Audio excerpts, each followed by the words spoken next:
Now, broadcasting from deep within your stepmom's basement, it's the Plex podcast.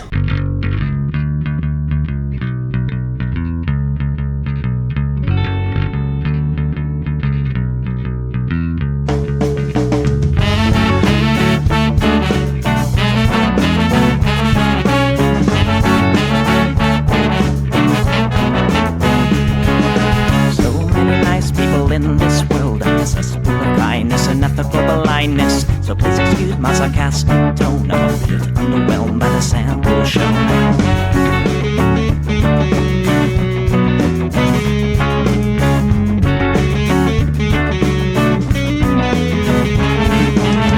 Mr. Piss-Drunk fraternity guy, you got my asshole with bloodshot eyes. Get drunk and fight every night.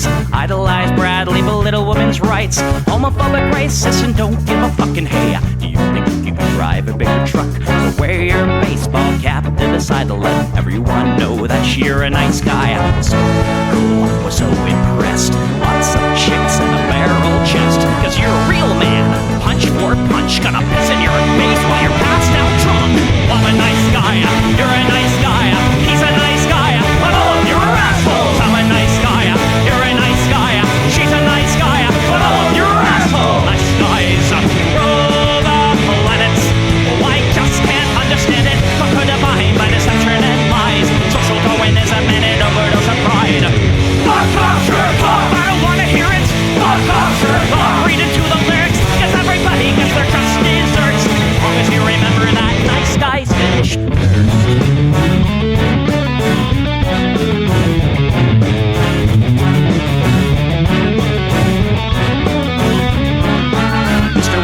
You're next on the list. Such a nice guy who speaks through his fists. Prick with a penchant for messing with heads. A broken nose for dinner and breakfast in bed. Alcoholic, paranoid, and suicidal too. But you'll probably kill her before she gets away from you. She rolls in a pool of blood and cry.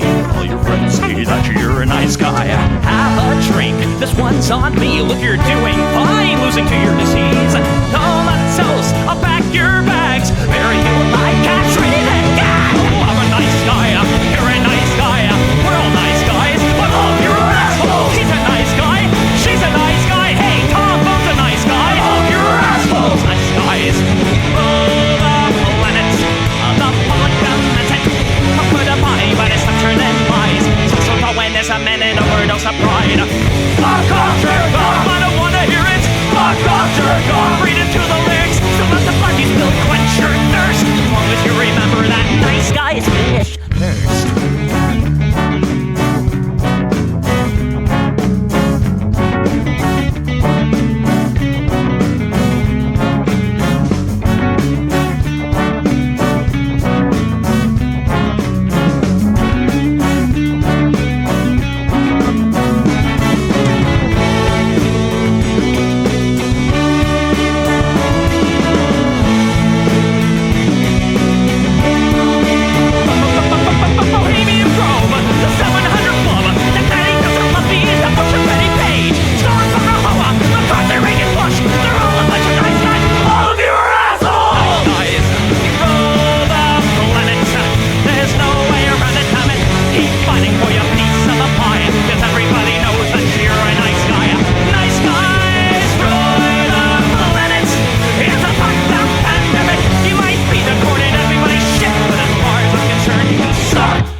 Hey everybody, welcome to the Plex. We do this show live every Sunday, 7 p.m. Pacific, right here on Twitch. That's twitch.tv/EchoPlex Media. So if you're listening on like Spotify or Apple Podcasts or one of the other podcatchers, come check the live show out sometime. It's a lot of fun. The community here is really good, and I don't know, it fucking adds numbers to my live viewers, which makes me feel good. Real quick, an announcement coming in May is a new show, new podcast. It's an audio only show. It won't be a live show. It's called Used to Be a Spy. We're going to be rewatching the wonderful show Burn Notice. There's already a trailer up, so if you go into your podcatcher of choice and search for Used to Be a Spy, you should be able to follow it so that so that it's in your feed when the first episode comes out. We're still getting everything set up, so if it's not added to your podcatcher of choice, shoot me an email or message on Discord or something, and I'll make sure that it ends up on the podcast app that you use. If you'd like to support this project, you can go to echoplexmedia.com and click the support link at the top of the homepage. There's plenty of ways to support us. And if you don't have any money or just don't want to give me any, which is reasonable, tell your friends about the show. Maybe they will give me money. I'm producer Dave, flying solo as usual on Sunday night. And this is what the people want. I don't hate the cops. There's a person inside when the truncheon stops. Oh, don't hate the cops. Oh, when the raiders come, who will protect the shops? Don't hate the cops. They're a sensitive bunch if you don't stop throwing your rocks. Snap, crackle, pop is the sound of a taser. Your body drops. Don't hate the cops. Oh, don't hate the cops. Don't hate the cops. Oh, don't hate the cops. Like your local police, cause they don't do nothing wrong like your local police. Got rid of the corruption and the racism is gone. They've been keeping the peace, keeping homeless folks out of the parks and malls. Got a cure for your social disease. Follow the law, don't hate the cops. Follow the law, don't hate the cops. Follow the law, don't hate the cops. Follow the law, don't hate the cops. Follow the law, don't hate the cops. Put your hands above your head and show you're not afraid.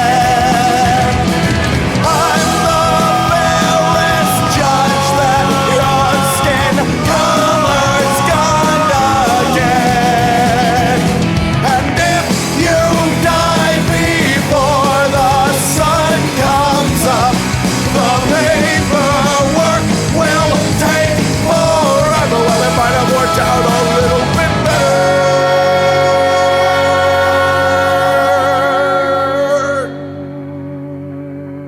if you didn't hate the cops. Cause they don't do nothing wrong. Don't hate the cops. You can't blame them for just doing their job. Don't hate the cops. Well, you gotta wonder, how much would it cost for you to be shot at and stabbed at by maniacs and drunks? Don't hate the cops. Don't hate the cops. Don't hate the cops. Don't hate the cops. Don't hate the cops. Don't hate the cops. Don't hate the cops. Don't hate the cops. Don't hate the cops.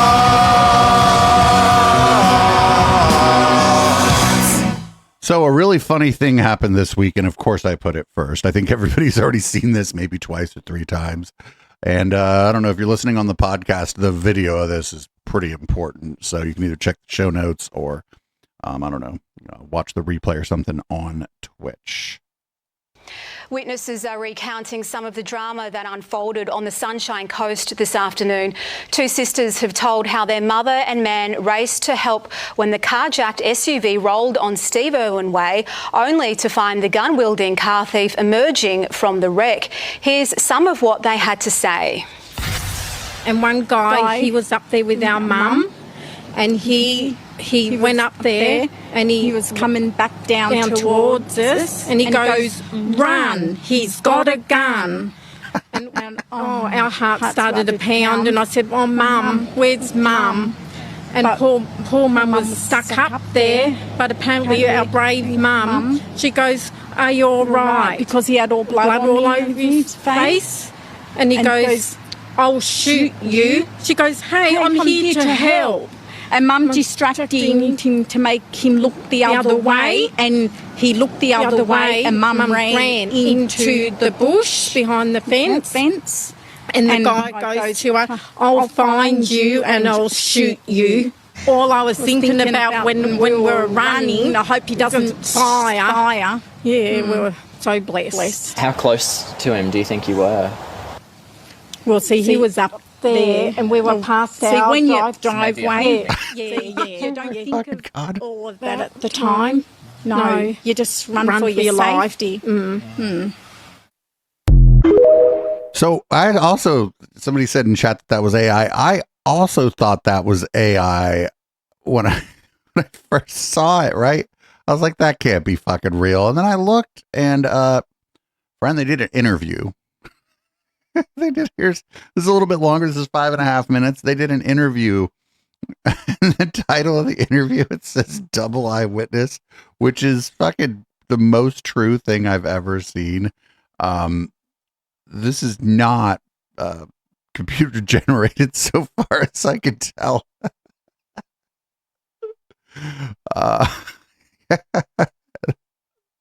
Twin witnesses Bridget and Paula Powers are with us now. Firstly, thank you so much for joining us. And how is your mum? Our mum is doing really well. And people are saying, oh, she's brave. And mum keeps saying to us, I've had 7 kids. I'm fine. She can handle anything. That's amazing. How are you? Mom is like, I put up with this weird shit that the two of you guys do. You're both recovering from it all. It must be a traumatic time. Yes, it was. At the time, it was. Yeah, we just wanted to run for our safety, but in the back of our minds, we were worried about Mum. And we also feel for all the other families who are involved. Well, yes, but the thing is, I mean, the silver lining on what has been a dark. So nobody's going to mention, I don't think, I didn't watch this, but they're not even going to mention how bizarre this is, right? The news people, they're not even going to acknowledge how like unsettling this is. Cloud, and could have been a really dark cloud, is that your double eyewitness account has made international news. So how are you handling the attention and the reaction of the world? Well, we've been focusing on the birds, what we do every day, and we're just taking it one step at a time. We've got a few interviews tomorrow from overseas. Oh. Yes, of course you help pelicans. This is what you mean by the birds. It's wonderful what you do. You're getting interviews from all over the world. Clearly, yes, speaking in unison is a thing that you do. Oh shit, they did mention it. They're not going to mention how like kind of unsettling it is. How? Yeah, that's right. How does this happen? Well, it just happens, and we don't know why. But we have tried to talk separately, but we're not ourselves. It's not us, and it's very hard. And yeah, and we don't care about the critics. We tell people, if you can't stand listening to us, simply just switch off the TV. I could listen to you forever, though. Guys, do not say that. Okay, please no. I want to be clear on that. But you know when you're like one at a time, like when people are talking at the same time. In this case, I guess it's fine. Sorry, how does it feel, Paula? I'm going to ask you a question, and I want you only to answer it, Paula. Okay, well, I'll try and answer it as best as I can. Okay, I can see Bridget trying to speak. I also think it didn't feel right. It's so. How do you know? What is going on that means that when one of you speaks, the other one just instinctively has the same thing to say? What's going on? Oh, guess what? I wish I could answer that question. It just happens. Yeah. Oh, Bridget, I can see your mouth moving. Bridget was mouthing the words. Hey, Bridget and Paula, what happens when like you're not with each other? Well, guess what? We don't feel ourselves. And it's very hard. We had a bad experience in 2021 when COVID was around. My twin sister, Bridget, was in hospital for 16 days and we couldn't see one another. It was traumatic to us. Yes. And so how we could communicate with one another was with the phone. Yes. We had to FaceTime one every time. So, the FaceTime must be annoying too because of the delay, right? I was having a nervous breakdown in the hospital. Oh, God, that's terrible. Bridget and Paula have... the nervous breakdown in the hospital was probably from the fucking like 150 to 300, maybe 500 millisecond delay. Ooh, on that hospital Wi-Fi, you could be up to a second delay on the FaceTime. Maybe that was giving her the nervous breakdown. Either of you been involved in a romance? Well, guess what? We're too busy for boyfriends. Yeah, we give all our love to the wildlife. Yes. Men are too much trouble. They are trash. I think there were roughly 14 million So weird. saying that with you in unison Yeah. at that moment. Well, Bridget and Paul, I mean, you obviously have this incredible bond and you've got many siblings. Like, what happens when you all get in a room together? I can't imagine there's that much silence. No, guess what? Our family, we're a very close family and we all love one another. We all get on so well together. I can't see this happening and I don't wish it upon you. But have you two ever had a falling out? Oh, never. How would they argue? No, we love one another. No, we love one another and we're best friends and yeah. I just wanted to ask about your incredible fashion choices because you're obviously winning in the fashion stakes as well, ladies. Don't think I did not see, I believe it was bunny scrubs that you were wearing yesterday and you've got some fantastic rainbows on today. Who's responsible for that and do you always match? Yes, we always match. Yeah, we just go to our wardrobe. We go, we'll just wear this today. Yeah, or even one of us will just pick the outfit out. Sorry, I'm still blown away by what's happening here. Do you know when you're both speaking, is like the distinction between your own thought and your sister's thought gone? Like, do you not even know whether you're using their thoughts or your own? No, I know. I wish we could know ourselves, honestly. I wish we could answer that.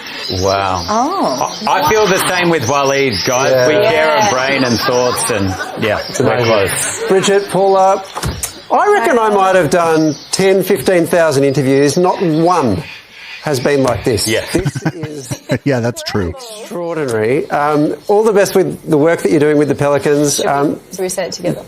Oh, please. Ready? All right. Okay. Bridget, and Paula. thanks for your time. It's not as good. It's not as good. We didn't nail it. It's so fucking weird. I don't know if they like do it on purpose or if there's some like neurological thing going on there. Like, I just don't know. And I honestly think it's more fun maybe not knowing. Maybe it's just maybe just letting this be one of the mysteries of the world is a great thing, because like especially on like the Sunday show where we cover the news, we don't really get a lot of fun stuff, and that's fun. It's a little unsettling, I suppose, but it's pretty fun. And I don't know if they're doing it on purpose. They're doing a great job, and if they're not doing it on purpose, well, there's something going on there that I'm not going to look into too terribly much, because I'd just like to let it remain fun. So up next, I didn't know if I was going to run this week, but I figured I would. There's a book called Abundance. It's by Derek Thompson and Ezra Klein. I listen to Ezra Klein's show. He's shit living out all the time, but he's generally pretty good on stuff. But their book, it's called The Abundance Agenda, and it just sounds like some tech bro nonsense. I haven't read the book. I probably will, because it's definitely something I would read. I figure it would be like sort of the opposite of Doppelganger. So Mehdi Hassan had this Derek Thompson on to talk about the book, and I just kind of want to hear what this guy has to say about his book. And invent more, and in order to do that they need to take on government regulations and zoning requirements and also develop a more pro-business mindset. It's co-authored by two prominent liberal journalists, Ezra Klein of the New York Times and Derek Thompson from The Atlantic, and it's called Abundance. The Abundance Agenda aims to create a future that doesn't revolve around scarcity, building more homes, creating more jobs, innovating in green energy infrastructure and technology, and making new strides in healthcare. For example, the two write, for government to do more, or even for it to just do what it's already doing, sometimes it first needs permission to do much less. But not everyone is buying into what Klein and Thompson are selling as a path forward for Democrats in the age of MAGA extremism. In a review of the book titled Abundance is How Dems Lose to Trump, the Leavers' David Sirota writes that ultimately the rhetoric put forward by Doge and Abundance feature some of the same main villains: red tape, bureaucracy, overregulation, and lefty do-gooderism gone wrong. So, is Abundance the way forward for liberals and the left? Is it what's going to win the Democrats the White House in 2028?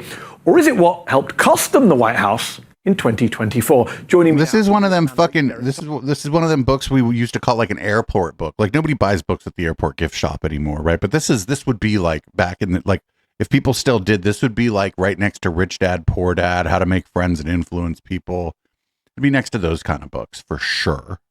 Thompson, co-author of Abundance. Derek, thanks so much for coming on the show. It's wonderful to be here. Thank you for the very comprehensive summary. I think that was a really good state of play. We try. So I do want to challenge you on some stuff in the book, but before we get to that, for those that aren't familiar, and your new book with Ezra Klein has provoked a lot of discussion and debate, including criticisms, as I mentioned, from the left. Can you briefly explain, lay out in your own words, what you mean by abundance and what the abundance agenda is? Sure. We try to put it as plainly as we can in the introduction. We say that to have the future that liberals want, we need to find ways to build and invent more of what we need. And that starts with housing. The first chapter is about housing and the obvious and objective failures of many states and cities that are governed by Democrats to add adequate housing, the rates of homelessness.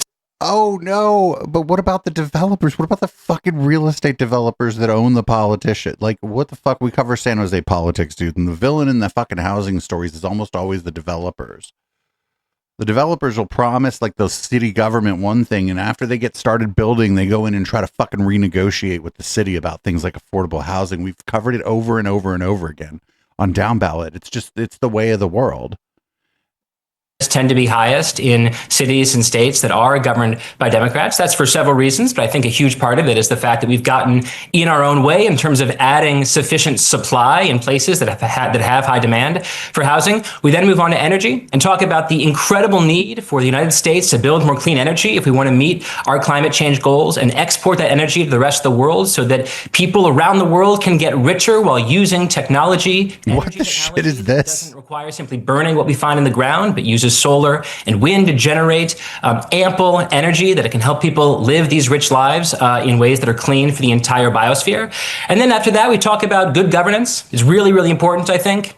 And liberals are focused not just on the processes that live in law, but also the fact that we have governments that can do what they are elected to do, that is to build housing and infrastructure and transit and energy. But that'd be great if the government started building housing, but they don't because of what happened in the Northeast. Like, people are fans of The Wire, right? Basically, they don't tell you this, but they show you. This is a story about what happens when the government builds housing and then doesn't maintain it. And the housing then becomes like shitty housing. And then like fucking all the blight that good liberals hate ends up in this housing that isn't maintained by the government that built it. What the fuck is this guy talking about? Energy. And then, as you mentioned, the end of the book is about science and technology, because I think it's really important to have a progressive movement in this country that sees the value of science and technology, a value that I think, ironically, you mentioned in some ways, maybe we are a kind of, dark doge compared to what Elon Musk is offering. What? Right. I don't think this administration understands at all the value of science and technology. They are threatening to cut 40% of the NIH budget. They are attacking universities. They are tearing down aspects of the Department of Energy, like the Loan Programs Office, that have been essential for helping to build energy projects in this country. So you put that all together, you have a future of a plan for a lens for seeing abundance in housing and energy and government competence, science and technology. So you've said that the abundance agenda is the, quote, perfect, negatively polarized message against the Trump administration. Can you explain what you mean by that exactly? Sure. I think that Donald Trump doesn't. It's a fucking mirror world of the Trump administration. It's like he was saying at the beginning, this sounds like a lot like what fucking Doge is doing or attempting to do. It's like it's like the mirror world version of that. It's a funhouse mirror version of it, I suppose. It's like better in some ways, but it's just dumb. And it's going to like annoy people. This is really going to annoy people if the Democrats run on this. Like, because let me tell you one thing about the Democratic Party and guys like this, and to some extent Ezra Klein, they're real good at annoying people. See the possibility of positive sum exchanges in the world. And that means that every single time he identifies some deprivation of the United States, he seeks to take something else away. So, for example, he sees the U.S. doesn't have enough manufacturing, and he says what we need is less trade. Or he says the U.S. doesn't have enough housing, so what we need are fewer immigrants. Or what the U.S. has is an issue with our debt. So what we need isn't growth, but we need to catastrophically cut everything that government does, especially for the neediest and the most marginalized. Right? This is a situation where every time He's identifying something Americans don't have enough of. He's taking away something that we need. Scarcity meaning scarcity. And against that message of scarcity begetting scarcity, ours is a message of abundance. Yep. We need more houses. Let's build them. We need more clean energy. Let's find ways to build it. We need more... nobody thought of this, that we need more housing, so we should build some housing. Good job, dude. Nobody ever fucking thought of this. Oh my God. This is going to be one of those books, right, where the things that you agree with in the book are obvious, like fucking like truisms, right? And then the stuff that you're like, I don't know about that in the book is probably going to be fucking batshit crazy and annoying. Maybe we should all read this book. In this country, let's embrace a pro-growth industrial strategy that really finds a way of helping American factories build more of what we need for national security purposes. You know, not textiles or whatever it is that we're trying to do with our tariffs. Why shouldn't we also have textile? Like, what the fuck is he talking about? Why shouldn't we also have textile manufacturing here? I mean, the clothes will end up being more expensive, but like, why only, like, this is like some fucking, like, I'm sorry, is this guy in San Jose? This guy live in San Jose? I'm getting big fucking San Jose, like a third generation of having money vibes off this guy. Like, you know who would love this guy? Fucking Matt Mahan, the mayor of San Jose. It's China, but chips and solar panels and other military technology that is essential for our national security. You know, that is our message of abundance that I think works very cleanly. Our message of abundance is we should fucking make microchips and not textiles. So our message of abundance is like more graphics cards for the fucking AI to fucking suck down energy using. And against the scarcity meeting scarcity of the Trump administration. So that's true in a way. And the worry, though, is, of course, as you know, that despite you and Ezra being very anti-Trump and you describing this agenda as anti-Trump, I think you say in the book or in one of the interviews around the book that, you know, Democrats can beat Trump with this message, that Trump came from a scarcity era. Some of the Trump people are hailing it, Derek. Elon Musk literally shared a clip of Ezra, your co-author, explaining to a bewildered Jon Stewart how Joe Biden's expansion of broadband internet failed to be successful. I think we've got the clip. Let's play some of it. This is the Biden administration's process for its own bill. They wanted this to happen. This is how liberal government works now. This is something they instituted for this bill. For their bill. This is a bill passed by Democrats with a regulatory structure written by Democratic administration. Okay. Right. So I want to come back to the content of what Ezra said in a moment. But before we get to that, Musk shared that clip, Derek, I'm sure you saw, and he said, quote, "This shows why a regulatory overhaul is necessary. The burden of mountains of regulations is why the high-speed rail can't get done in California, and the bridge that the ship hit still hasn't been fixed." Now, you can understand why that worries your progressive critics. The Republicans have always wanted deregulation, and here are two prominent liberals seeming to make the case. Oh, it's a paid episode. We only get a little bit of it, but that's okay. That's okay. Let Mehdi Hassan make his money. We got the point there. Broadband rollout has always been a debacle, right? It's never worked right because they're like counting on private companies to do it. The government should just roll out fiber. And they're not going to, and I don't know if that's part of the abundance agenda, right? Because the abundance agenda probably goes through like Comcast and Cox and fucking AT&T and shit. So I don't know. We'll keep an eye on this stuff. This is not great. This whole thing sounds kind of annoying, and I wish the Democratic Party was like less annoying and more willing to like do things, like take action, be less annoying. But we'll see. Anyway, now on to like more like sort of normal Sunday show fodder. Here's a couple clips of a president of the United States meeting with the prime minister of Italy. This is weird. Conversation with the prime minister that changed your mind potentially about tariffs and what you plan to do going forward. No. Anything the prime minister said to you that changed your perspective? No, tariffs are making us rich. We were losing a lot of money under Biden, trillions of dollars, trillions on trade. And now that whole tide has turned. We're making a lot of money. We're taking in a lot of money. Don't forget, we're taking in 25% on cars, 25% on steel, 25% on aluminum, 10% baseline. Wait, didn't this motherfucker fucking pause all these things and they didn't start yet? I'm losing track. Like, he keeps trying to fucking start these, doesn't start them, and then fucking, like, well, we're taking it, but you're just fucking, okay, if this is happening, you're just taxing me for it, essentially. I mean, I'm not buying a car, but I'm buying stuff. You're just taxing me for it. Here's another clip.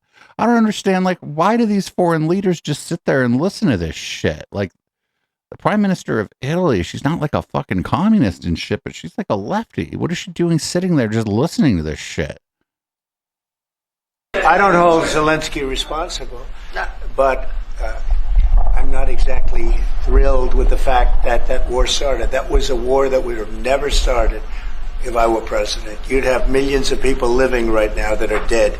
You'd have cities that would be open and thriving, and they'd have their beautiful turrets. Those turrets are the most beautiful in the world, but they're not with us any longer. They're smashed to smithereens, laying on the ground in a million pieces, getting hit by rockets, bombs, and bullets.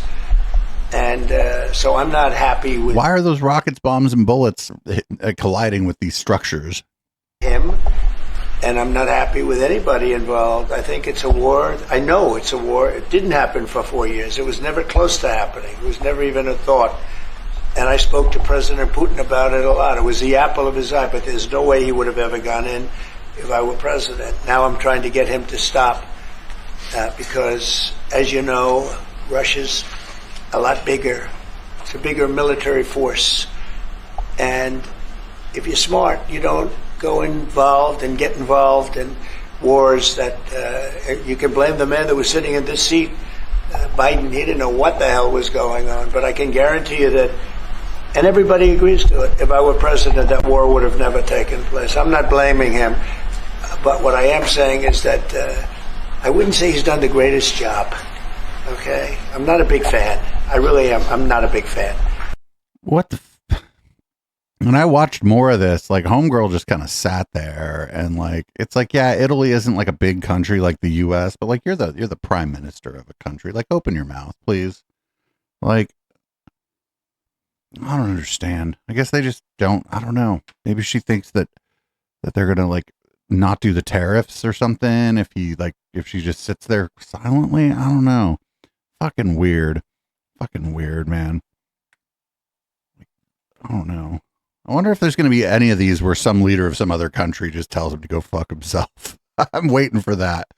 Because, like, there's some real ones out there, right? Like, if he has, like, I don't even know who it would be. Maybe the prime minister of Australia or somebody might come in and be like, shut up. The Aussies have a way about them, you know? The next one, we got a 10-second clip here. I try not to pull 10-second clips, but did you know the egg prices, they're too low now?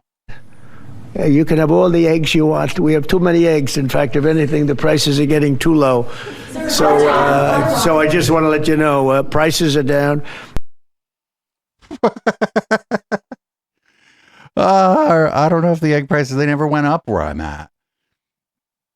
They never went up where I'm at. So I don't fucking know. Are the egg prices down? We have too many eggs now. They're too cheap. All right. So now Donald Trump's going to be like, we're going to make the world's biggest omelet. Now we got some RFK stuff.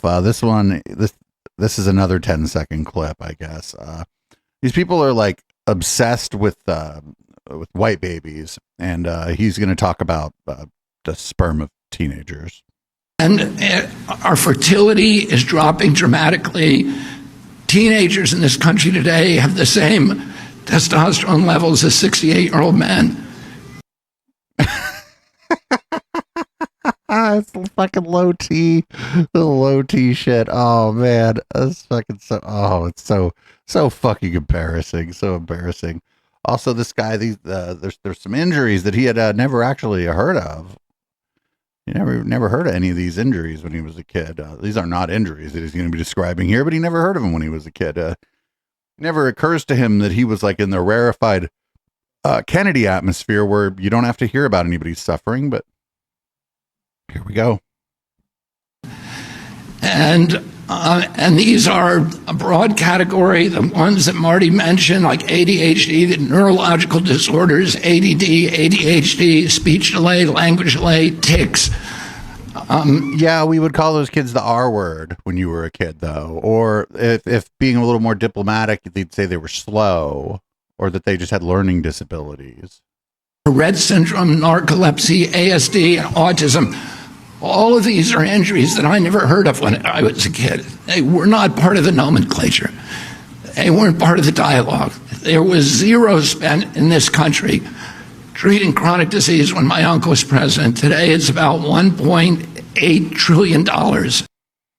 When JFK was president, they didn't spend any money treating chronic disease. What the fuck does he think Medicare was doing when his fucking uncle was the president? We spent $0. What the shit is he talking about? They just fucking eugenics everybody who got sick? Like, what the fuck? Annually is bankrupting our nation.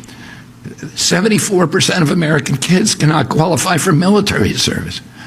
Oh, how are we going to maintain our global leadership with such a sick population?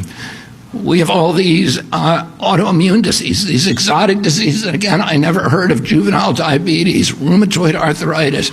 Wait, you never heard of You never heard of arthritis? Like rheumatoid just means it's because like it's a descriptor that basically means because you're getting older.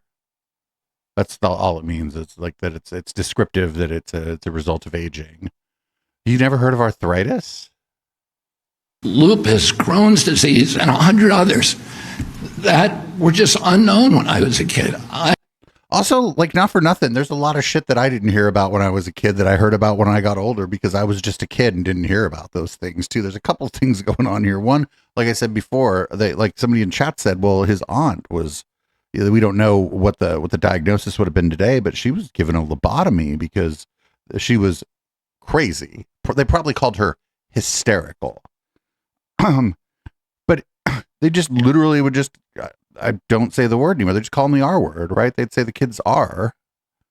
The kids might not have been at school because the parents had to homeschool them because there were no programs for the kids at school. So the neurotypical or mostly neurotypical kids at school didn't have any interaction with them. The kids, to some extent, were put into special education classes, segregated from the other kids. That still happens, but I think schools do a better job now of trying to integrate. And like a lot of times, some of these things, the kids died, right? They died because there wasn't treatment for it because these conditions weren't understood. So the kids died. So this guy there's a lot of reasons he's wrong, and you would think that somebody would have told him one of them. But I think maybe the main one is that's being overlooked here is that when you're a kid, you don't have as much knowledge about the world around you as you do when you're an adult. When I was a kid, I didn't know necessarily what rheumatoid arthritis was. I might have known about arthritis because there were ads for creams on TV, but I didn't know what rheumatoid arthritis was. Like, I was vaguely aware that people were allergic to certain foods, but I didn't know about peanut allergies now. That doesn't, like, I know now because I'm an adult and I have more knowledge. I'm not very knowledgeable, right? I'm a dumb fuck with a podcast. But like, how old was you? Were you like 9? Well, yeah, you don't know a lot of shit when you're 9. It's called being 9. It's fucking blissful, actually. Like, what the shit? All right, now here's one's gonna make you real mad. He's gonna talk about what it's like to have autism. This ain't great. I mean, autism is fine. There are people in this community, people who listen to my podcast. Somebody listening to me right now is living with autism, and they're hopefully thriving. But here's what RFK Jr. thinks. This is an individual tragedy as well. Autism destroys families. Throw tomatoes. Bring back throwing tomatoes at people. More importantly, it destroys our greatest resource, which are our children. These are children who should not be suffering like this. The kind of language that he's using around autism is cause for great suffering among people living with autism, especially children, because when children are different, other kids make fun of them. And when you see a public official like this talking about those children the way that he does, it encourages the other kids to make fun of them. These are kids who, many of them were fully functional and regressed because of some environmental exposure into autism when they're 2 years old. And that's not what the fucking people who study this believe. We don't fully understand autism, but the people who study this tend not to believe that it's environmental factors, or that environmental factors could possibly exacerbate it. But the state of the art, the state of technology, and the state of the knowledge about this is that it's genetic, or mostly genetic. These are kids who will never pay taxes. That's right. Autism is when no job, or is it just when tax evasion? You know what? Fuck it. If you know what, friend, if you're out there and you have autism, stop paying your taxes. Fuck it. RFK Jr. told you to. They'll never hold a job. They'll never play baseball. What? They'll never play baseball? Well, I didn't play baseball either. Poem. They'll never go out on a date. Many of them will never use a toilet unassisted. And we have to recognize we are doing this to our children, and we need to put an end to it. Oh my God. Autism is when you can't shit? Like, what is he talking about? Most people on the autism spectrum are pretty functional people. Like, I don't even know how to talk about this without sounding like an asshole, right? Because I don't have a whole lot of, I'm somewhat ignorant about this. I've tried to learn, as much as I can or whatever, but like, I don't have time to learn all the stuff about this. But the problem is most people also are ignorant, possibly more ignorant than I am about this. And now you got this jackass with this big platform out there fucking lying about this. Friend, people with autism, they can play baseball. They could be good at baseball, actually. I didn't mean to say they could just play. They could be good at it. They could be good at anything. They're just autistic. They're just us, but autistic. Or maybe some of us are autistic. So they're just people who are autistic. It's so fucking crazy. Autism is when you don't date. No, some of the people who make fun and do the best job of making fun of the incels that I've seen are autistic folks. Oh man. I've been on dates with people who have autism. I had to be told by one of them that they did because I didn't get something they were saying or whatever. I was like, we were having a problem communicating. And then they just said, hey, I have autism and maybe it's, hard to communicate about this. And I was like, oh, I didn't know that. But they indeed do go on dates, but I guess it's different for the gays maybe because we'll go out with anybody. I don't fucking know. Oh man, you know what? I'm going to stop cracking jokes about this. I'm going to stop making light of this. This man is disgusting and he's spreading dangerous misinformation about his fellow Americans. And, I hope that parents who have children who are on the autism spectrum are not listening to this man, because listening to this man will make them significantly worse parents. Fucking gross. Up next, Marjorie the Gathering, I guess, was effectively booted from a committee hearing when one of her stunts backfired, and this was live on C-SPAN. She wishes to seek unanimous consent to modify or withdraw her remarks. I will not withdraw my remarks because the facts show the proof. Okay.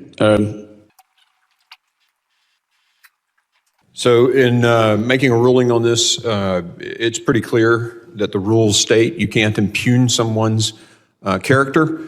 Identifying or calling someone a liar is unacceptable in this committee. And I make the ruling that we should. Oh, I don't like that rule. Those words. Sorry, just a point of order, it's a legitimate question. You're recognized. Thank you, Mr. Chairman. Did you move to take the words down or to strike them, Mr. Thompson? Yeah, sorry, I just stepped in. Take them down. So that's what we did. Yeah. My understanding is if words are taken down, that means that the member can no longer speak in whatever the proceeding is that those words were said. Personal inquiry, point of personal inquiry. There's no such thing. Point of personal inquiry. Ma'am, not a thing. Not part of our procedure. So in consulting the rules of the House, when we strike, it does terminate the time of the individual who is speaking. So the gentlelady is no longer recognized. Point of personal privilege. No. You're already privileged. You're in the House of Representatives. There are like 2 or 3 other more privileged speaking positions in the United States, according to the law. There'd be maybe the Senate, the presidency, and then possibly like a justice on the Supreme Court would be more privileged speaking, but you don't get to just be like point of personal privilege. It's like, hey, do me a favor. You fucking dumb fuck. So I don't like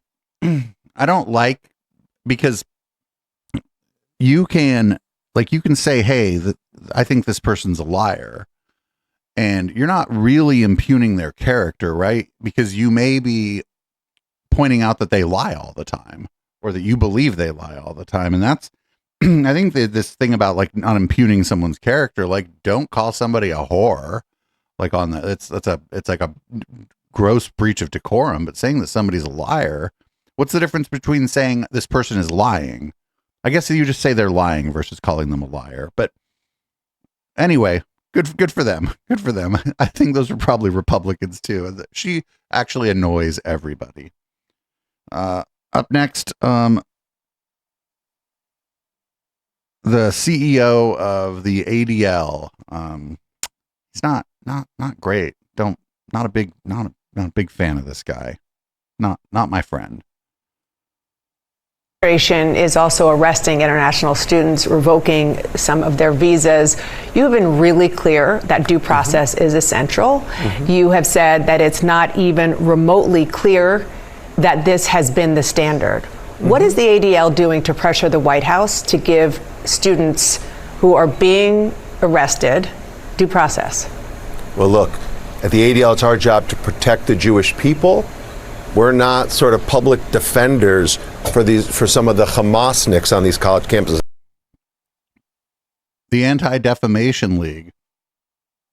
First of all, calling it the Anti-Defamation League is a little bit of a dumb name. But they're supposed to be like a civil rights group. Oh no, the Hamasniks. And I don't want to be. And I think I really need to say that. If you take Mahmoud Khalil, who was one of the ringleaders at Columbia, based on his the ringleader of a protest conduct, we thought he was a very problematic individual. I don't know if he lied on his visa application or anything like that. But I don't know. You don't know if he lied on his visa. You're implying that he did, that he lied on his visa application. When you say, I don't know, you're poisoning the well, essentially. Conduct, not his speech. The challenge becomes when the administration doesn't substantiate or clarify the specifics of the charges. So that's where this due process thing comes into the works. Now, again, so we're all for deporting Arabs, particularly Palestinians or people who are sympathetic to the Palestinian plight, who happen to be Arabs, and we're all for that. But we want to be able to do it based on behavior, not on speech. But is speech not a kind of behavior? Like,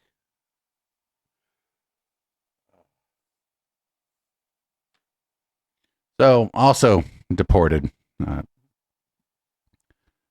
Kilmar Abrego, and there was a whole fucking news cycle about it, and we're gonna start our coverage of that news cycle with fucking Sebastian Gorka. This ghoul is back in the news. He was gone for a couple years. Remember when Gorka was gone? Well, he back, and we're probably pulling more sound clips of him. Realize that the taxonomy of politics in America is dead. It's not left and right. It's not even Republican or Democrat. There's one line that divides us. Do you love America or do you hate America? It's really quite... Well, what if it's more complicated than that, Sebastian?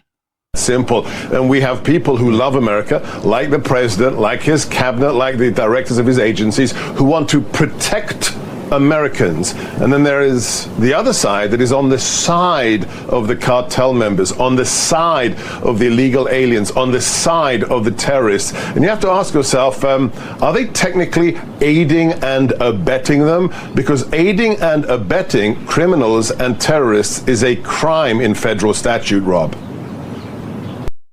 So that aiding and abetting is a legal term, and you have to be giving like material support, essentially. You can't just be like, I don't think you should deport that person. That's not aiding and abetting, right? Come on now. It's not. Aiding and abetting would be like hiding them.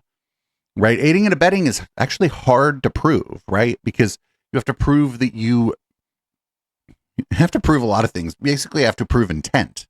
You have to prove that you intended to aid and abet this person. And I don't think they should have deported Homeboy, and neither do when there was like, you'd be surprised at the polling on this stuff, no matter who it is. You'd be surprised at like how many fucking conservatives are like, oh, this seems like it might be a problem. They're not like calling for like, you know, the person to be brought back, but seems like it might be a problem is actually, you know, pretty surprising. So up next, don't worry, they didn't make a mistake. Here's Fox News to tell you that wasn't a mistake. Senator Kennedy did come out and say, yeah, this guy looks like a really bad guy, but the administration made a mistake sending him to El Salvador. Do you feel that way? We did not make a mistake. We have always maintained that this was an individual who needed to be deported from our country. The president swore to the American public he was going to deport illegal criminals, and especially those who have been involved in violent gangs like MS-13 that have terrorized American communities. And so to the Democrat Party, who thinks that they are going to bring this foreign terrorist back to the United States of America to live a peaceful and happy life, that is never going to happen. So one of the ways they determined this guy was a part of a gang, he was in Chicago and he was wearing Chicago Bulls gear. I'm not kidding. It was one of the things they used to determine that this guy was a gang member. Which is really weird because if you live in Chicago, aren't you supposed to root for the Bulls? I mean, you can root for whoever you want. I'm not big into sports, but you would think that if people were wearing sports gear in Chicago, that maybe common sports gear to wear someone who lives in Chicago might be the Bulls. Probably still a lot of people wearing like Jordan jerseys and stuff out there. But friends, the White House press conference, you're not going to believe what I'm going to show you. This didn't really get that much attention, I don't think. Maybe Majority Report like covered this, but oh, you're not going to believe what you're going to see here. Watch this. Many of the news organizations that are represented in this room have marched in lockstep on false narratives, such as the Very Fine People hoax, the Covington smear, and now what's being called the Maryland Man hoax, where an MS-13 gang member adjudicated by two different judges, I believe, is just simply being referred to as a Maryland Man over and over again. Now, in an effort from the White House to expand access to new companies, you've created this new media seat. So I'm wondering if you can comment on following this expansion, you've had numerous outlets disparage the companies that you've had sit here, as well as the reporters. I'm wondering if you can comment on the unprofessional behavior, as well as elaborate if there's any. He's like, can you tell them that it's wrong to make fun of me? He just did that. He's like, could you go tell CNN and mostly Sam Cedar to stop making fun of me? Plans to expand access to new companies? Sure. Well, we certainly welcome diverse viewpoints in this room, which is one of the. The news talked about this guy as a man from Maryland, but that's true. As a man from Maryland, he said that the judges had adjudicated that he's a member of a gang. That's not really. There are gang enhancements when people are convicted of crimes, but the judge doesn't just like bang the gavel and be like, I rule that you're a member of MS-13. That's not how the fucking court system works. Oh my fucking God. What a fucking dumb fuck. Man, they should have put Tim Pool in the press room with when it was Biden was president, because that shit would have been funny. Maybe the guy's not a terrorist, but he's a potential terrorist. He's a watch list person. Not that he was on the watch list. He's just, like a watch list kind of person. Oh, this is wild, man. It sucks that it's not funny. It's like horrible what's happening to people, but like the way that the fucking even the mainstream like moderate like conservative media is trying to spin this is just amazing. Oh shit, there's a picture of him and his gang outfit. Look, he's wearing a fucking Chicago Bulls hat. Oh my God. And so he gets deported. He's here illegally. We have a United States senator and a bunch of knuckleheads in the House that now say their main priority is bringing back someone. Maybe he's not a terrorist, but he's a potential terrorist. He's a terrorist watch list person. They want to bring him back. He's a terror. What do you mean by a terrorist watch list person? Man, is he on a terrorist watch list or is he not? Because this seems like defamation of character, libel, slander. Right? This doesn't seem like this is, you're making a claim about, you're making like a bold claim about this person. Like, being president, he laughed. He said, why in the hell would I bring back a potential terrorist back to the United States when his home country is El Salvador? Potential terrorist, that's anybody. Anybody could do a terrorism. Don't do a terrorism, but now we're getting rid of potential terrorists. Like, that's anybody. You could just fucking slap that label on anyone, right? You can slap that. I mean, you know, if think about chemtrails people. Some of the chemtrails people threatened to shoot down airplanes. Well, now anybody who believes in chemtrails is a potential terrorist. But the question is, why are the liberals worried about this when the cities are just in a shambles? The cities are in a shambles, everybody. So why are the liberals worrying about like deporting people to another country and then throwing them in a labor prison camp in that other country? Why are we worried about this? The cities are in shambles. President, once he got there, listen to this. He said he was not able to make that happen. I asked him if I came back next week whether I'd be able to see Mr. Abrego Garcia. He said he couldn't promise that either. And now you've got these congressional Democrats, Tammy, that are talking about some kind of official delegation going to El Salvador. Yeah. You know, there's a lot of places in the United States that would like to see an official delegation of Democrat congressional members like their own districts. Uh-oh, is she going to talk about shit about cities in Florida? Cities like Los Angeles and Detroit still, certainly Baltimore, the nature of what's happening in New York. My goodness, San Francisco still. These are people who've abandoned their own neighborhoods, their own districts to policies that destroy lives every day. And the person at issue here, an alleged MS-13 gang member, is not a United States citizen. He's an El Salvadoran citizen. I love when they do this, right? Because, okay, so you get elected to the House of Representatives, right? So you don't make policy for the state of California, for example. Say your district in the House includes San Francisco or Los Angeles. You're not making any policy for those cities. And it's sort of considered like kind of a faux pas or whatever to meddle too much in local politics if you're the if you're like a federal level person. So that's kind of how it's going here. Crazy thing about this fellow that you're going to find out here on Fox of all places. Oh, this is a different person, actually. I'm sorry. They're deporting too many people. This is about Abrego Garcia, who is, you're going to find out about Abrego Garcia now. It's hard to keep track of all these people that are being sent to the fucking gulag, unfortunately. An MS-13 guy. Let's be very clear about this. The accusation of being MS-13 is based on a double hearsay testimony. They never followed up with it. And a detective who weeks later was indicted. Wait, what is double hearsay? What is double? Does that mean does that literally mean I heard someone else say that they heard someone else say it? Because I'm not even sure that counts as a rumor.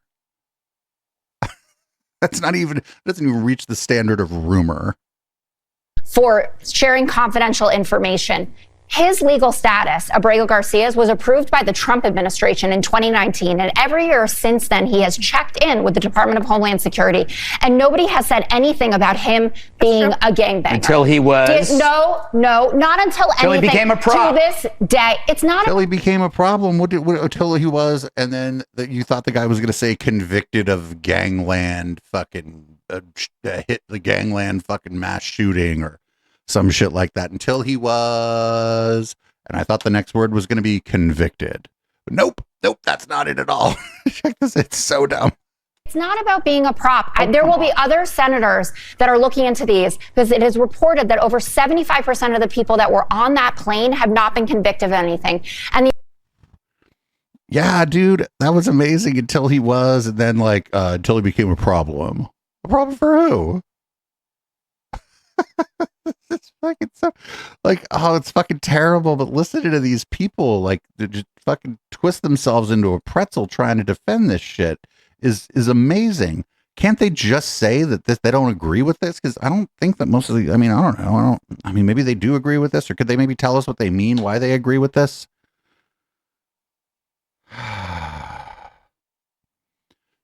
So up next, we got, this is again on Fox News.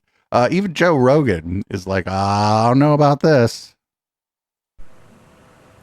So to me, there is nothing more American than due process and the rule of law. The fact that Donald Trump is defying a 9-0 Supreme Court order that has said very clearly that the United States government must facilitate the return of Kilmar Abrego Garcia is extremely, extremely important. And the fact that the president continues to defy that Supreme Court order.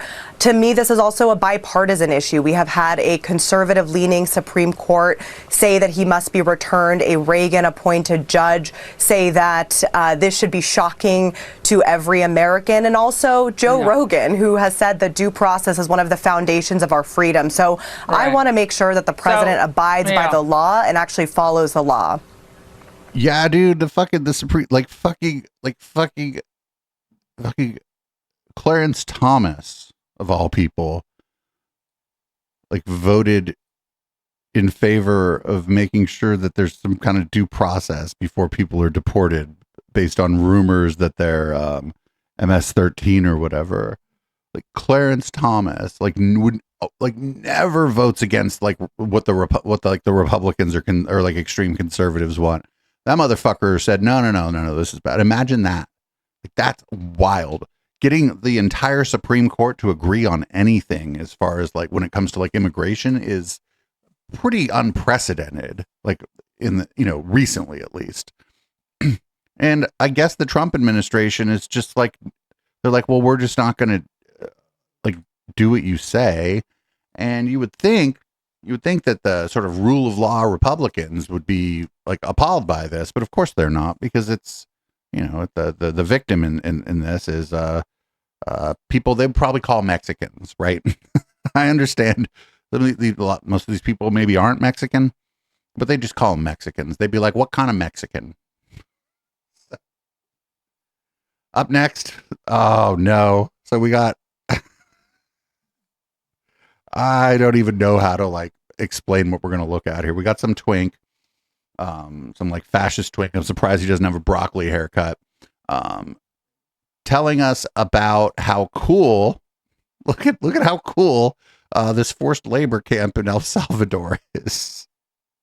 This is a prison here inside of El Salvador, and each and every single person you see right now in this video are prisoners, and they made this factory so that way they can now use this factory to create new clothes, one for the prisoners, for the schools, for the government themselves, the hospitals, anything they need, they can now use it and make it here inside of El Salvador versus having to go get it from. So because like it's well lit, because it's like well lit and the fucking it's like, look at how nice this is.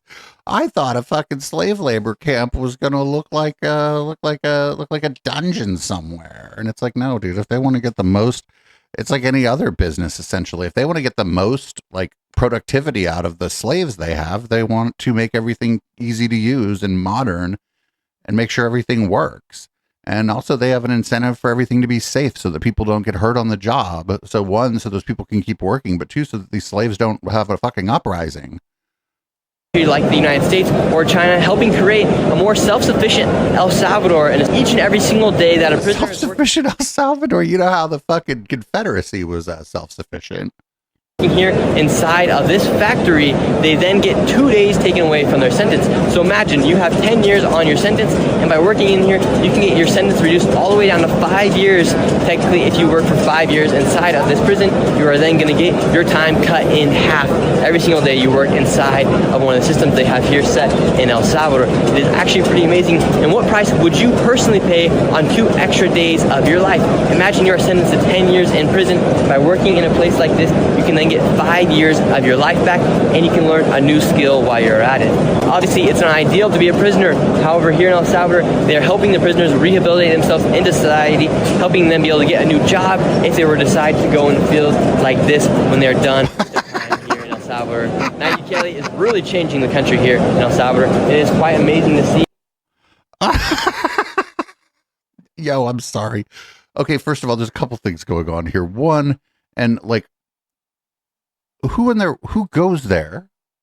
Not like the old timey who goes there when someone's at your door, but who goes to a prison labor camp in El Salvador to make a TikTok video? I mean, this guy does. The guy fucking probably watches the shit out of Nick Fuentes. Like, he's like, oh, it prepares them to go into society. Yeah, I guess so. If they want to go work at a place that's just like the fucking prison camp they were at that like barely pays them, they probably go fucking live in some company town somewhere where it's like almost like being in the prison, except now you got to pay rent, which fuck. My God. I didn't think that we were going to be, listen, I was not like, obviously not happy when it became quite clear that Trump was going to be the president, but I'm not sure that I was going to predict this. I was just not sure that I was going to be able to predict this. We got Trump. We were going to talk a little bit about the tariffs here. We got Trump talking about China and the tariffs, and they had a meeting, I guess. Who? I don't know. That's unimportant. Watch this. Yeah, please. A question on China. Can you clarify with whom the U.S. is speaking with China? They're saying it's fake news that trade talks are happening. Well, they had a meeting this morning, so I can't tell you. It doesn't matter who they is. Somebody somewhere, maybe in China, maybe a Chinese person. I don't know. Somebody had a meeting this morning. We may reveal it later, but they had meetings this morning, and we've been meeting with China. And so I think you have, Jeff, as usual, I think you have your reporting wrong. Thank you very much. We'll see you. Jeff, as usual, you have your reporting wrong. They had a meeting. But it doesn't fucking matter, right? Like me making fun of this. Like it's just kind of like shit and masturbation. Like me making fun of this. Like what good does it do? Like what good does it do to ask who they are? What good does it do to make fun of the idea that like he was like, oh, they had a meeting, and it's like, well, it doesn't matter who. Like, are we doing anything here? Are we making any changes? Nope. We're just part of the cyclonic panic attack that is the media cycle around the Trump administration. People wonder why I drink so much during red light. Up next, we've had a couple of these stories. I don't know what's going on here. But AI is for the children.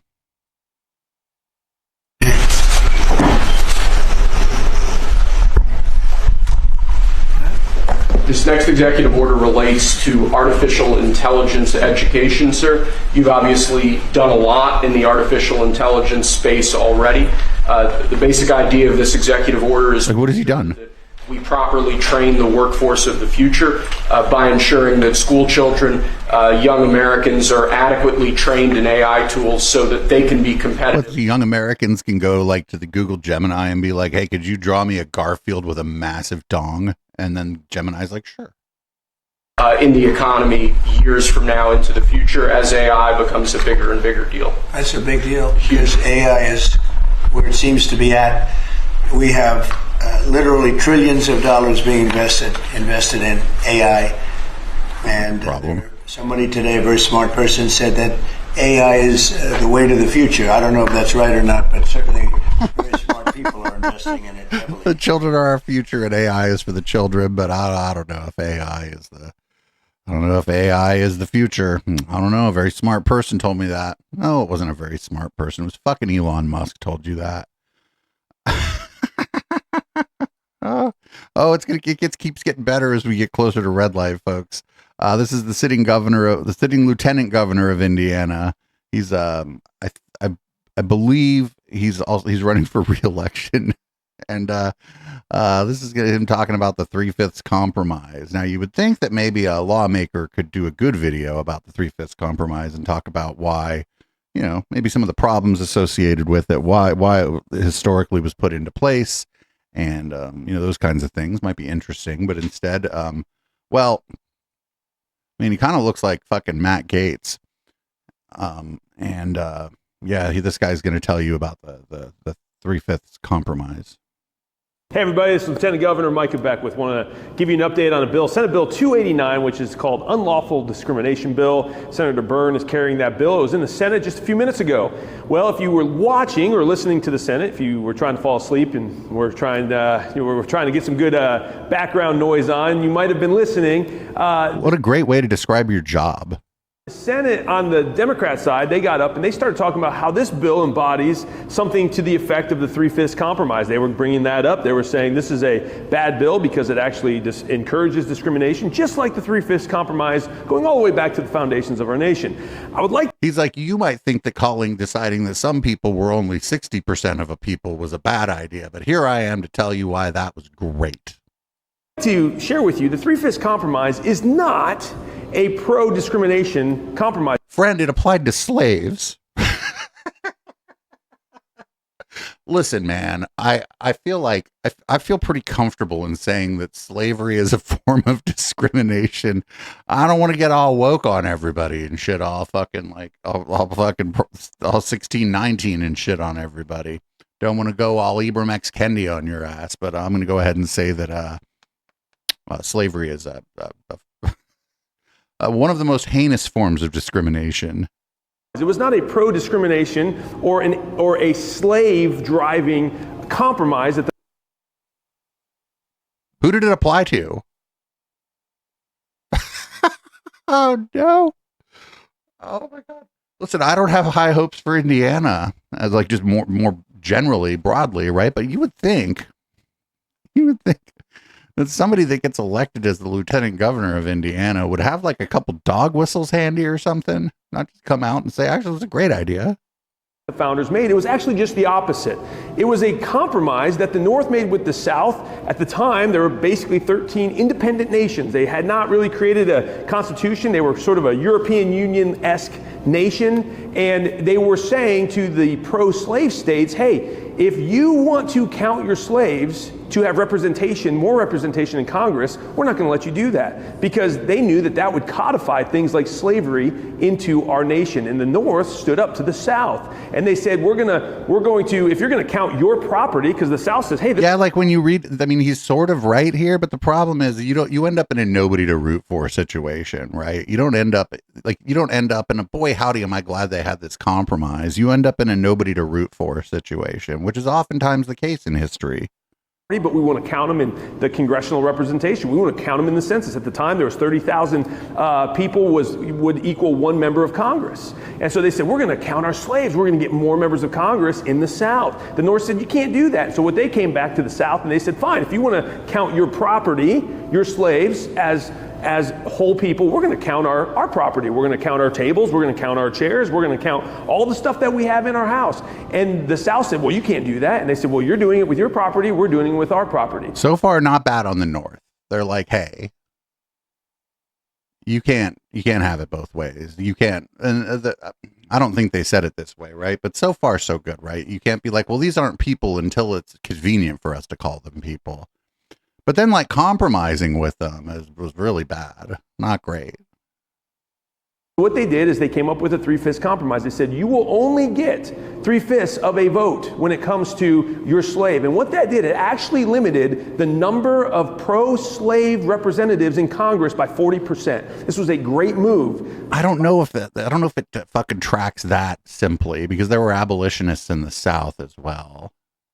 The North to make sure that slavery would be eradicated in our nation. They knew what they were doing. But now here you have Senate Democrats in today's American Republic who do not understand that. They think the Three-Fifths Compromise was something that was a scourge on black people. That's not what it was. And well, yeah, it was, because they were used as a prop to fucking get more representatives, but then they weren't represented.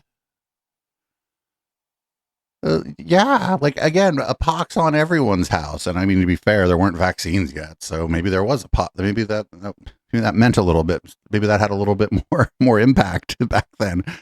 But yo, how did we get to this place? We got to this place because of DEI in education. We got to this place because you have professors at woke schools that will not teach the history of what actually happened back in the foundations of our nation. Many, many men and leaders in our nation's history knew how wicked slavery was. They knew that God had created even black people, white people, red people, all people in his image. That was a minority view at the time. What are you talking about? Oh no. If everybody thought that, then the argument would have been very different about this. They would have been having an entirely different argument. Oh no.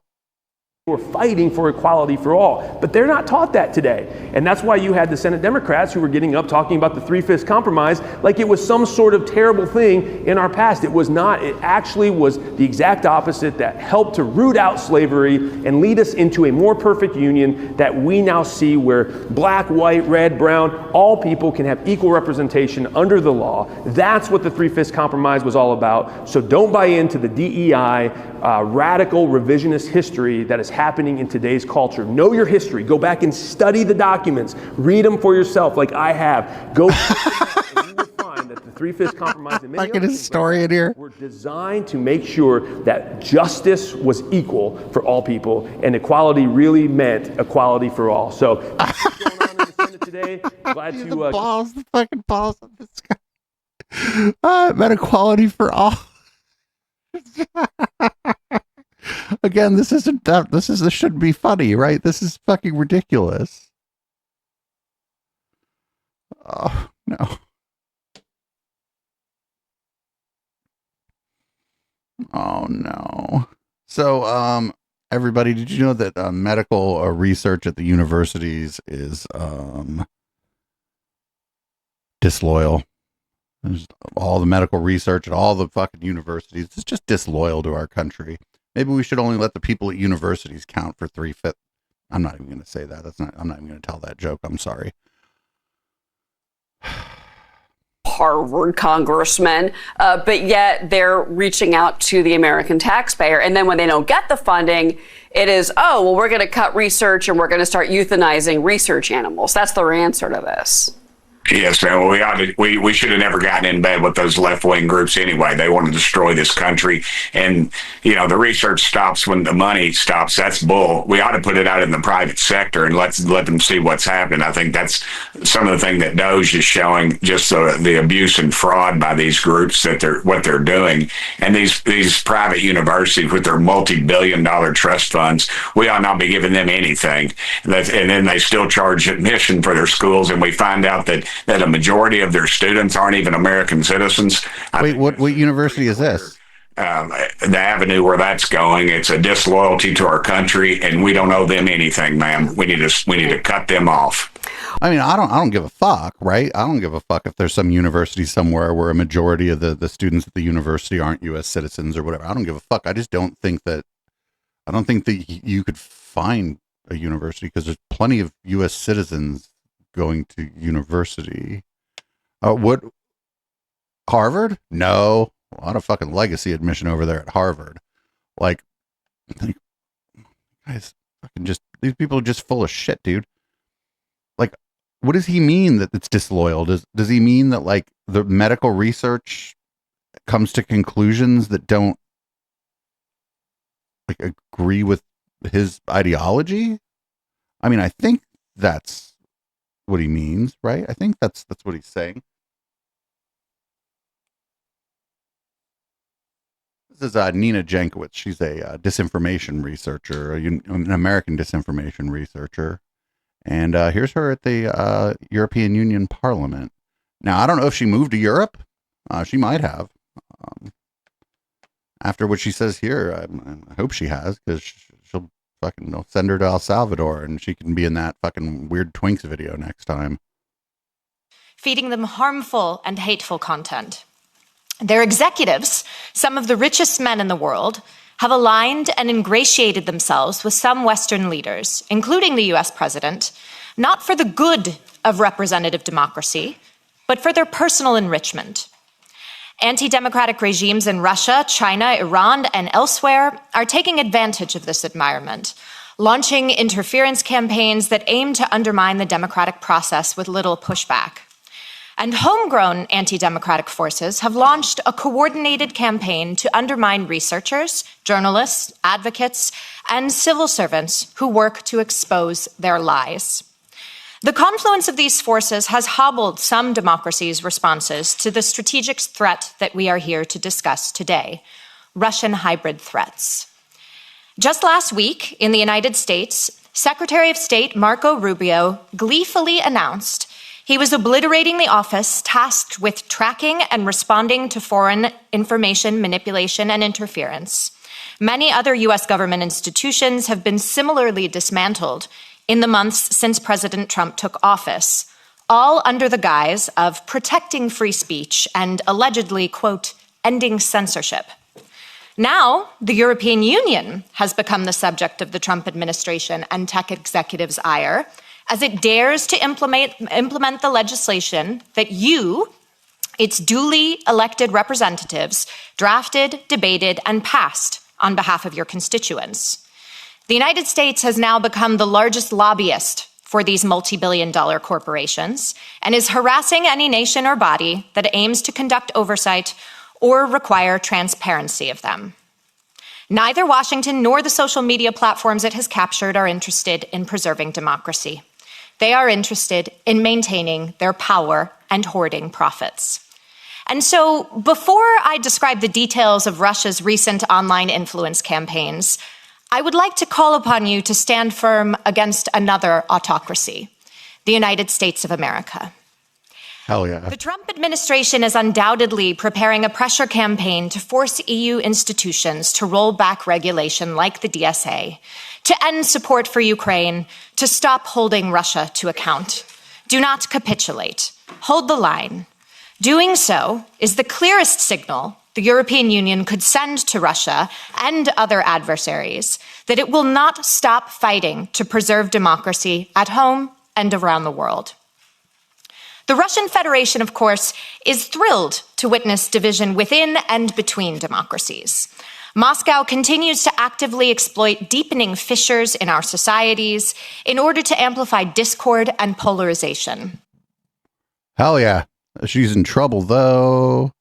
Hope she, I don't know. I wasn't able to determine if she still lives in the United States, but yeah, she was a disinformation researcher at one of those university projects. It wasn't the Stanford Internet Observatory. I don't think it was a different one, but good for her. Good for her. I don't know if Europe has what it takes to stand up to the United States, but I don't know. Maybe they should try. Who fucking knows? Who fucking knows? I don't even know what's going to happen next week. Up next, we got Nancy Mace, yelling at a trans person at a town hall of some kind. She chose to post this on her own social media. Does your husband call you babe? I'm not married. Okay, so even better. And I don't care. Okay, so I would like for you to apologize, but he is derogatory and second of all. Is tranny derogatory to you? Well, yeah. Of course the fucking is. Tranny. Yeah, tranny. If that's derogatory, then good. She's like, I'm going to steal your fucking critical support to homegirl who was like, I'm stealing your plant. Again, it's not funny. She fucking what the fuck, dude? The cruelty is the point, right? We're way past the point where we even have to wonder, is the cruelty to the point? But if you go into the show notes and you read the comments, people in the comments are saying, oh, she was going to beat you with that plant. That's why she grabbed the plant. She was going to beat you with the plant. Or they didn't say she, right? They misgendered this person. And, but they They acted like the plant was like a gun or something. Oh man. All right. Well, that's Nancy Mace. I don't know. Her seat's safe because the people that in her district tend, not all of them obviously, but the people in her district tend to agree with her. Up next, this is Austin Metcalf's dad speaking to on the phone to the organizer of a thing called Protect White People. If you remember, somebody came in our chat a while ago and was like, justice for Austin Metcalf. Austin Metcalf, there was a altercation after a football game and ended in Austin Metcalf dying, potentially being murdered. I don't know. Some people are saying it's self-defense. I honestly haven't looked into it enough. But these are two young people, two high school students that got into an altercation, leaving one of them dead. And the white people, Protect White People rally guy got the father of the young man who lost his life on the phone. And the father on the phone is a fucking real one. A fucking G. Check this out. Oh, wonderful websites they got here. Yep, wonderful fucking websites we got here. Here we go. But dad is the homie. This country is wrong. Why can't you stand that and say with that? Maybe you can. Would you be willing to stand by me in a press conference or in an individual interview and talk about this issue that is larger than Austin at this point? God rest the beautiful young man's soul that would have been one of our strongest voices if he was still alive today. Are you done? Yes, I am, sir. Okay, my turn to speak. You are part of the fucking problem, my friend. You're trying to create more race divide than bridging the gap. I do not condone anything you do. You do not have any fucking... That's called white guilt. No, let it talk. My son, let me finish. I give you your time. You take my son's face off your website. I am not associated with you. You're creating more Austin Metcalfs with your weakness, sir. You are creating more Austin Metcalfs with your weakness. You are being weak. I gotta be honest with you about that, sir. You're being weak. Condemn your son's killer and the culture that caused it. Hey, Jeff. That's the problem. You've been submitted. Oh God. You've been submitted, sir. You're not gonna make Dad is a real one. Good job, Dad. Because it's, if somebody kills your son or whatever, it's easy to be angry. And I'm sure that his dad is angry that his son was killed in this altercation, but being angry doesn't make you a racist piece of shit. And so fucking shout out to Pops. I think that altercation or that interaction would have been a lot more fun if Pops was there, but it's not like Pops was going to show up at this event. And he said, take my son's fucking image off your website. Yeah, that's fucking horrible. Like your son dies in a violent situation, right? Again, I still don't think I know what happened. And we may never know what happened in this, honestly. Your son dies in a violent incident. Now all of a sudden his face is on a fucking white supremacist website. Yeah, that's got to be kind of infuriating. I don't think that this is even like a left-right issue, right? Like I figure like most of our like conservative counterparts would just be disgusted by this too. I think right there is sort of the line, right? Where we can all hold hands and sing Kumbaya, fuck the Nazi. Cause that's fucking gross. I don't think they give a fuck about this guy's son either, right? This guy's son's image is just a prop in their fucking crusade. It's fucking gross. I wish he would have had to fucking look Dad in the eye and say that. I don't know. Maybe Dad would have fucking had a twisted tea for him.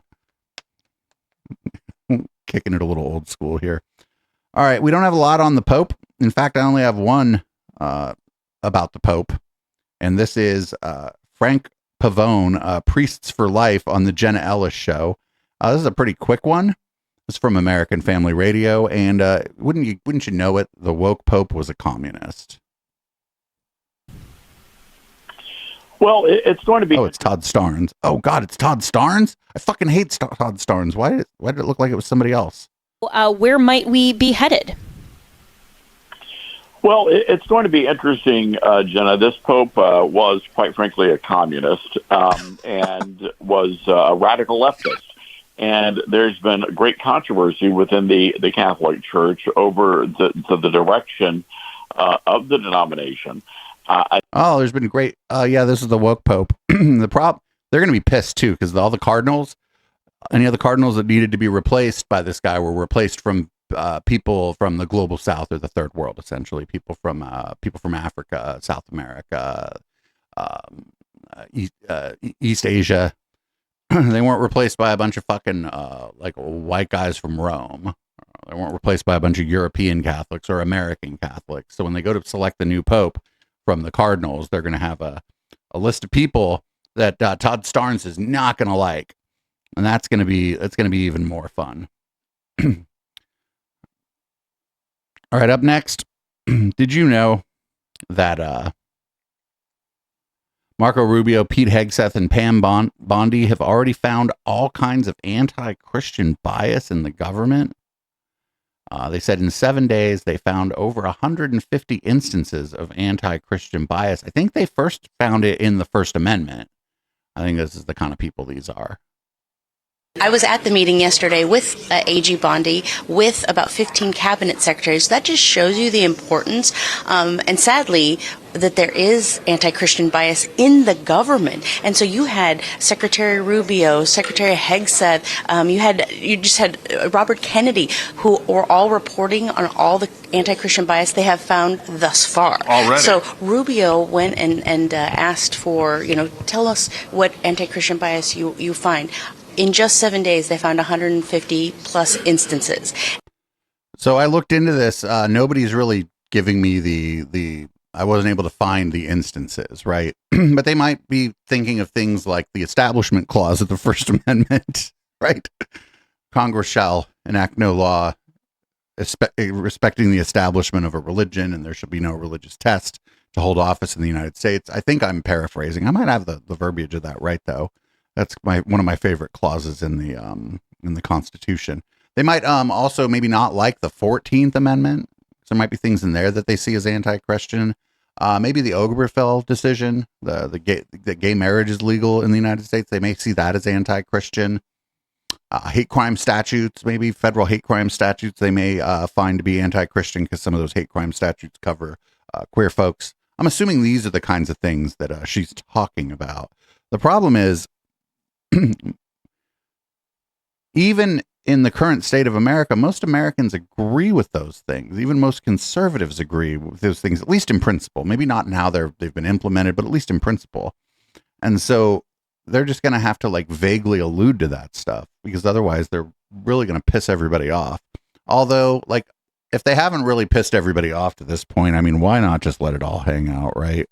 Like, honestly, like, there have been so many times, like even like during the last Trump administration, and even from the Republican Party during the Biden administration, that like kind of good government liberals and even people like me who are like more progressive or leftist are like, this might be the thing that breaks the fever. Nope, none of it ever broke the fever. None of it's breaking the fever. I think we're getting pretty close to the trains running on time, but not taking you where you want to go. So this guy here on Flashpoint has no idea how the government works now and doesn't even know how the government used to work. Check this out. The reason why the Electoral College was established is because that was the one branch of government, the lower house in a bicameral legislature, that was directly elected by the people, and they control the purse strings. Then they appoint the senators to the state. Now that's changed, but originally they would appoint the 2 senators for their state. Okay, it was never the House of Representatives that appointed the senator to the state. The states were appointing them by whatever means the state wanted to. So oftentimes it was the state legislature appointing them. But this is wrong. This is not, and friends, outside of the fact that the senators add to the amount of votes that each state gets in the Electoral College, they add 2 to each state. Outside of that, this has nothing to do with the Electoral College. And then they would elect the president based on the vote of the Electoral College, which was a representation of the lower house, a direct connection with the people. And then the president would appoint the judiciary. Well, that's all it is. It's a constitutional republic. They want to move it to mob rule with democracy so that California and New York will run the entire country and forget the other 48 states. So everything about that was wrong and stupid. The House of Representatives never appointed the Senate. That's not how this works. It used to be that each state would appoint their senators. Now the states let you vote for the senators, or you are voting for the senators. And the Electoral College was, again, like a compromise, because the South, where there weren't big cities, didn't want the president elected by popular vote, because the people, or the big cities where all the people lived, were in the North. And it would cause the president to be elected by the people, which is not antithetical to a representative democracy or a republic. In fact, a republic, it would be perfectly in line with a republic, where you elect your representatives, one of them being the president. Now, in other countries, they do it different, right? They have a prime minister that is elected by parliament, and parliament is elected by the people. But the prime minister in those countries has significantly less power, and I think it's like a better system. But everything about what he said was incorrect. Like, if he was trying to defend the Electoral College, usually when I talk to people and I tell them I think the Electoral College is fucking stupid, they explain to me what the Electoral College is, like I don't know what it is. Now, I think it's they're avoiding the argument or whatever that I'm making, but at least they know what the Electoral College is. This guy has no fucking clue what the Electoral College, or at least was. And so he's worse than the people that argue with me about the Electoral College, that like avoid the question that I'm asking. And my question about it usually is, why can't we just one person, one vote and elect the president? Like, why wouldn't we do that? And then they say, well, it was done for this reason and this reason. And I'm like, well, why wouldn't we do it? But this guy isn't even there, right? He's not even at that point. He's just wrong. He's wrong about everything. Like, he did not get it right. Like, if you're going to have a bad take, like, I fucking, like, whatever. Tons of people have bad takes. But, like, just getting simple facts about the way that, like, the legislative branch and the executive branch are, like, elected or put into power is fucking, it just means that you don't know anything. And I don't know, maybe you shouldn't be on, well, that means maybe you should be on Flashpoint. Up next, worst movie review ever. There's this movie called Karate Kid. And Mr. Miyagi has him painting fences. And he's like, why are you having me painting fences? And why are you having me wax cars? And he's giving them his assignment. And then he's like kung fuing him. And he's like, wax on, wax off. And he's having do these moves, okay? And he's like, he turned him into a secret G ninja the whole time, and he didn't realize what was going on. That's what's happening behind the scenes when you're learning obedience. But if you learn obedience and you're, why am I doing this? And I don't, okay, and you're acting like a child when you tell him to take out the trash or do a job, you will miss out on what God's doing in you.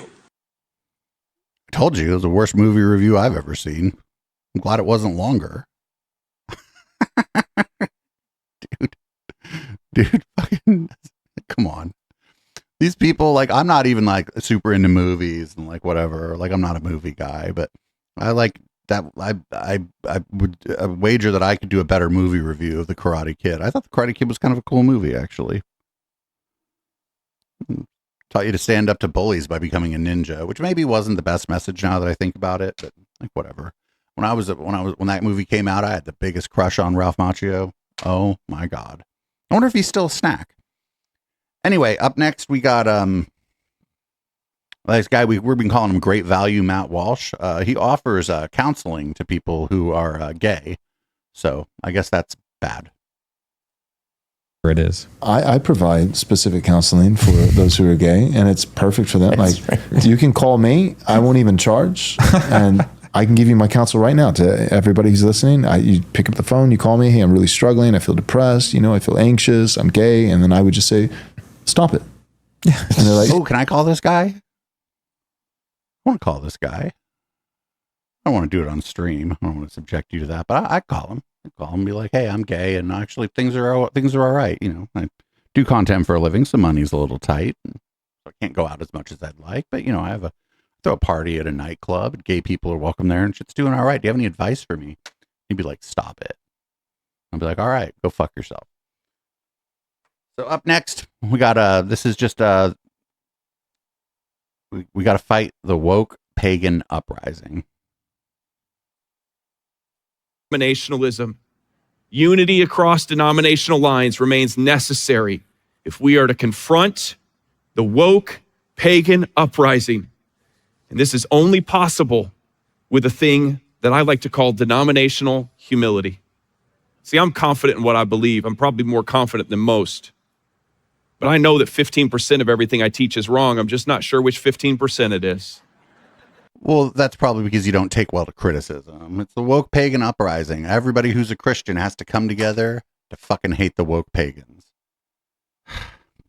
I can't believe we're back to where people are just like unironically calling other people pagans.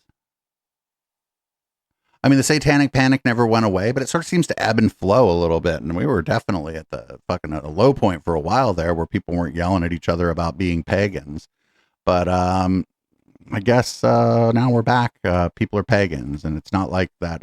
What movie was it? The remake of Dragnet or whatever, where pagans were like people against good and niceness. That movie was funny. I bet it doesn't hold up though. I bet there's like racism and homophobia in that movie. Up next, we got one last thing before we go into red light. Show ran a little longer than it has been lately, but we were off last week for 420. I got incredibly blazed, and we just watched Reefer Madness and Secret Agent 420. So this is Dana Harshberger. She's some kind of lawmaker of some kind or whatever. And there's just everything's wrong with this. It's only 25 seconds, and this is bad. And hold their signs up during the State of the Now, Union. that's not me. I wanted to go over there and grab a few of them, but Al Green was over here with his cane, and I'm like, gosh, dang it, boy, put that. He does not need that cane. That cane is a boy prop. I swear it's not real. And I'm wondering, one of my colleagues said, screw the gold part off of that and see if there's a gun in there. I'm like, I don't know about that man. He's just Weird Al. Okay. So boy, which you don't call a black person. 2, was there a gun in his cane? Like, what is this? A fucking that's usually like, wouldn't a gun in the cane usually be associated with anti-Italian sentiment? Like, I'm so confused here. There was so much wrong with that. And that's the end of the podcast. Don't worry, if you're hanging out, watching live, stay put, not going anywhere, just turning the lights red. And after that docket, I'm going to pour myself a strong beverage.